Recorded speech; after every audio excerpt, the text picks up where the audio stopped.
전 민정수석, 우병우 민정수석 얘기를 하지 않을 수 없잖아요, 오늘은. 그래서 조금 우울해요, 사실은. 이 코너의 성격상. 근데 저는 그분들 판사님들이 법조인 중에서도 엘리트잖아요. 영장실질심사를 하는 판사들은 더더군다나. 그러니까 공부 제일 잘 나가는. 원래 사법시험이 그렇게 어렵다고 했는데 네. 엘리트 중에서도 그분들만 따로 모아서 사법연수원에서 성적이 제일 좋은 사람들. 그렇죠. 예. 상위 20%. 예. 엘리트 중에 엘리트를 또 뽑고 그 중에서도 가장 엘리트라고 하는 분들이 이제 서울중앙지법에 영장실질심사하는 분들입니다. 근데 문제는 그러다 보니까 공부를 너무 잘하세요. 공부는 엄청 잘하는 게 확인된 분들이에요. 그렇죠. 네, 법리를 해석하고 법이 이렇게 적용돼야 된다고 법에 관한 한 최고 전문가들이 맞아요, 이분들이. 근데 문제는 그러다 보니까 네. 이제 외골수가 되는 경향들이 가끔 있을 수밖에 없죠. 지금 이제 변호사에 불과하면서 지금 판사님을 공격해가지고. 아니 국민의 시선으로서 앞으로 법정에서 어떻게 하시려고. 가명 쓰려고요. 본인이 수임하는 사건들은 전업이었어? 이름 바꾸면 되지 뭐 나도. 이름들 잘 바꾸던데. 그렇죠. 양지열 말고 음지열로 바꾸고. 성을 바꾸는 건 조상님에 대한 예의가 아니죠. 하여튼 그래서 사실 경찰이 기각된 게 아닌가 하는 생각을 저도 하고 그 있어요. 생각을 아침부터 했는데 그러니까 법리야 물론 잘 따졌겠죠. 그건 뭐 의심의 여지가 없다고 봅니다. 그리고 전문가시고 가장 잘하는 분들이니까. 근데 이 영장 기각을 한마디로 하면 뭐 민정수석이 그거 모를 수도 있지 뭐. 몰랐다는 것에 대해서 변명을 계속해서 했고 그러니까 우병우 수석은 계속 위에서 그러니까 청와대에서 박근혜 대통령이 시키면 그냥 몰랐고 했고 밑에서 보고서 올라오면 전날만 했다. 가교 다리 역할만 했다. 말도 안 되는 소리죠. 얘기를 했는데 자기가 택배예요. 퀵입니까 무슨 가교만 하게. 그러니까 그게 청와대 내에 뭐 택배가 따로 있나요? 지금 사실은 진짜. 특검이 수사를 하고 있는 일들을 원래는 민정수석이 해야 할 일이잖아요. 그리고 그 수단을 다 가지고 있지 않습니까? 그거를 정보를 다 가지고 있고 이 영장 기각된 거에서 굉장히 모순된 점이 하나가 있는데 직권남용이 될 수 없다는 이유 중에 하나가 워낙에 민정수석이 광범위한 권한을 가지고 있기 때문에 뭐 공기업에 채용되는 사람의 뒤를 살펴봤다거나 뭐 공개된 자료였기 때문에 그다음에 뭐 공공기관이라고 봐야 할지 모르겠지만 민간기업으로 바뀌었지만 그거를 그냥 범위 내로 본 거거든요. 업무 범위 내로. 그거를 할 수 있는 사람이다라고 해놓고 봤는데 근데 그러면 최순실은 몰라. 이게 이상하잖아요. 말도 안 되는 거죠. 원래 하는 일이 민정에 관해서 주요한 일을 살피는 건데 모른다라고 한 거죠. 그게 저는 이 판결이 결정이죠. 판결이 아니라 이 결정이 판결은 이제 법정에서 결정이 나는 거고 이건 영장을 발부하느냐 마느냐는 결정인데 이 결정이 한마디로 요약하면 판사님이 개별 사안을 봤더니 그거 하나하나는 법리를 따졌을 때 그렇죠. 충분한 증거가 부족해라고 한 거지만 전체적으로 보면 앞뒤가 안 맞는 거죠. 민정수석이면 모를 수도 있지. 이거 이렇게 말해준 거예요. 그러니까 이런 거죠. 직무유기라고 하는 거 직권남용 크게 두 개잖아요. 근데 직무유기 같은 경우가 글자 그대로 법논리만 따지고 본다면 앞에서 예를 들어서 도둑이 도망을 가는데 경찰관이 그걸 보고도 오늘 피곤하니까 쉴래 이래서 안 잡았다. 이런 정도가 돼야 이제 직무유기라고 법적으로는 봐요. 직무유기를 법적으로 인정하는 게 사례가 그렇게 많지 않다고 하더라고요. 아주 의식적으로 그냥 풀어줬을 때. 근데 말씀하신 것처럼 이거는 하나만 놓고 보면 하나하나 사안 정도를 놓쳤다라고 하면 그렇게 볼 여지가 있긴 한데 너무 많거든요. 그런 게. 전체적으로 하나하나 따질 게 아니라 너무 많아요. 전체 흐름을 볼 때 이 모든 걸 다 모르고 할 수 어떻게 민정수석이 있으면서 이걸 하나도 안 봤지라는 얘기를 당연히 물어볼 수 있어야 되는데 그 부분을 안 다툰 것 같아요. 그걸 안 다툰 게 저는 이제 판사들이 그러니까 엘리트 판사들이 법을 다루는 데는 유능한데 법만 따지면 그러니까 원래 공부 열심히 하는 학생들은 주변 안 보잖아요. 평소에 학교 다닐 때 많이 따르지 많이 그분들은 대한민국에 안 삽니까? 그분들은 연수원 안 다녀보셨죠? 연수원에 진짜 공부 잘하는 사람들은요. 진짜 딴 세상에 살아요.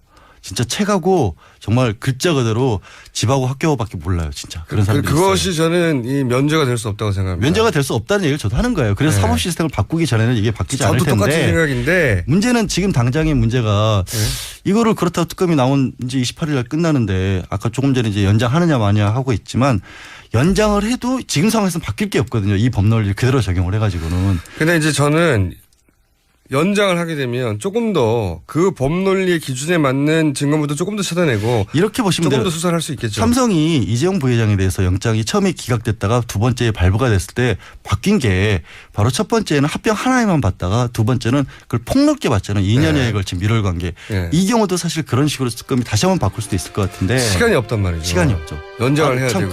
그러고 보니까 참 이재용 영장 얘기하니까 네. 750원 750원을 제가 예. 알아서 할 테니까 신경 끄시고요. 아니 그게 500만 청취자인데 아니 제가 500만 분에게 750원씩이면 그 삼성 사장단과 의논하기로 했어요. 37억 5천만 원이에요. 저한테 집단 소송해달라는 분들이 꽤 많이 계세요. 김한중 공장장 상대로. 네, 들어오세요. 네. 소송 들어오시고. 카페 예설하겠습니다. 근데 하여튼 여기서 오늘 우병우 전 수석이 영장이 기각되게 된데 결정적인 또 계기는 그래도 어쨌든 판사이기 때문에 증거가 있어야 되는데 딱 떨어지는 물증이 없었다라는 게 좀 아쉬움이 있다는 거죠. 물증은 압수수색을 못하게 하는데 어떻게. 그렇죠. 청와대가 압수에 못 들어가니까. 이게 왜 물증이 있어야 되냐면 이런 거죠. 누가 이제 그런 말씀을 하시더라고요. 아니 몰랐다고 하면 다냐. 그럼 잘못한 일을 하면서도 나는 몰라서 못했다고 하면 뭐 교통신호 어겨놓고 난 못 봤다 이래버리면 다 되는 거 아니냐. 그거를 법적으로 명백히 불법이라는 것을 알면서도 이게 몰랐다라고 할 수 없다 이런 얘기인데 그거를 밝혀내기가 어려웠던 거예요. 그러니까 그게 청와대 증거가 내에서 없어서. 민정수석실 내에서 오간 자료들을 보면 특검이 아니 어떻게 이런 자료들을 보면서도 이게 불법이라는 사실을 몰랐다고 말할 수 있느냐를 따져 물어야 되는데 그게 아무것도 없었던 거죠. 뭐 아무것도 없다기보다는 부족한 거죠. 많이 부족했어요. 많이 부족한 거죠. 왜냐하면 이제 일단 우병우 민정수석 역시 엘리트 검찰 출신이라 그렇죠. 예. 검찰이 어떻게 수사하는지 잘 알고 있으니 검찰이 수사할 것을 미리 다 증거를 인멸했을 수도 있고요. 이 사항도 고려됐어야 된다고 봅니다. 당연히 모든 정보를 다 쥐고 있는 민정수석의 위치 그리고 엘리트 검사 출신으로 검사들이 수사를 할 때 얼마나 잘 대응할 수 있는가에 대한 고려 그리고 청와대에 압수수색하지 못한 것 이런 고려 그리고 이게 단순히 법리를 따지는 게 아니라 전체적으로 과연 이 사람이 2년 동안이나 이런 걸 아무것도 몰랐을 위치에 있는 것인가에 대한 고려 그리고 시대 정신이 뭔가에 대한 고려 뭐 이런 게 있어야 되는데 법만 따지면 뭐합니까? 그러니까 직권남용이나 직무유기를 따질 때 공무원에게 따지는데 그 공무원이 어떤 공무원이냐도 봐야 되거든요 사실은. 그러니까 그냥 자기 단순 맡은 직무 하나가 가진 범위라는 걸 봐야 되는데 민정수석의 범위는 굉장히 크고 다만 이제 증거인멸 같은 것들이 나와주면 결정적으로 구속 사유가 되기도 하는데 증거인멸을 지금 본인이 하고 있지 않고 청와대가 하고 있으니까 그것도 우전수석 청와대 증거인멸의 가이드라인을 이분이 세웠다고 의심해봐야 되는 정황인 거죠. 왜냐하면 민정수석이야말로 그런 걸 가장 잘 아는 자리니까. 지금 밖에 나와 있잖아요 문제는. 아니 이미 그 가이드라인을 세워주고 예 그분하고 이분하고 통화를 안 한다고 누가 보장할 수 있고 의사소통이 없다고 제가 이제 말하고 싶은 건 근데 이거는 그 수사에 있어서 한계점을 말하는 건데 저는 이제 판사에 대해서도 말하고 싶어요. 정말 법만 공부해서 이런 거는 사실 세상에 대한 판단이기도 하거든요. 쭉 그 언론의 흐름 내지는 알려진 바에 따르면 우전수석이야말로 사실 이번 사건에 문을 연 사람이잖아요. 코어예요, 코어. 네. 그러니까 진경준 검사장, 전 검사장 사태부터 시작해가지고 그다음에 이게 어떻게 정모의 건물과 넥슨과의 연결이 돼 있네 이런 것들이 나오다가 나비 효과처럼 번졌다라는 게 이제 그 나비 효과 이론이라고 많이 나왔잖아요. 그리고 실제로 뭐 지난번에 정윤회 문건 파동 때도 그때는 민정비서관이었지만 그거를 막았던 사람도 이 민정수석, 저 우병우 민정수석이기 때문에 원래는 이걸 처음부터 끝까지 얘기하신 것처럼 다 알고 있다라고 보는 게 상식에 더 가깝겠죠. 근데 그런 부분들을 특검이 수사가 부족해야 할지 얘기하신 것처럼 판사가 그걸 큰 글을 못 봤다고 해야 할지 하여튼 좀 아쉬운 거죠. 특검이 이제 충분한 자료를 모으지 못했다는 것은 이해할 만한 구석이나 저는 실제로 물리적 시간이 부족했으니까요. 근데 이것도 있어요. 이런 게 뭐냐면 민정수석실에서 일을 도와주는 사람들이 예를 들어서 지금의 뭐 한참 사태의 최순실 게이트의 공신들은 안종범 전 수석이나 정호성 전 비서관처럼 수첩에 깨알같이 적어놓고 아니면 휴대전화에 녹음을 해놓고 이런 사람들이잖아요. 민정수석실에서 우전 수석을 도와줬던 사람들이 그런 자료를 남겼을까요? 안 남겼겠죠. 그렇게 거래를 하지 않았겠죠. 그것도 상당히 난점이었을 겁니다. 그러니까 이거를 특검이 수사가 부족했다고 오늘 아침에 벌써 이제 언론이 지적도 하더라고요. 왜 검찰은 안 건드렸냐 그 직접적인 수뇌부를. 근데 검찰을 못 건드린 게 아니라 안 건드린 게 아니라 그런 식으로 일을 하진 않아요. 그 사람들이. 자료가 있어야지 그리고. 그러니까. 그러니까 제 말은 뭐냐면 그런 사안을 충분히 고려하여 전체 정황으로 보건대 증거인멸의 위험이 누구보다 높은 사람이니까 거꾸로. 그리고 이미 휴대폰이 아무것도 없다는 자체가 증거를 인멸한 것이고요 이미.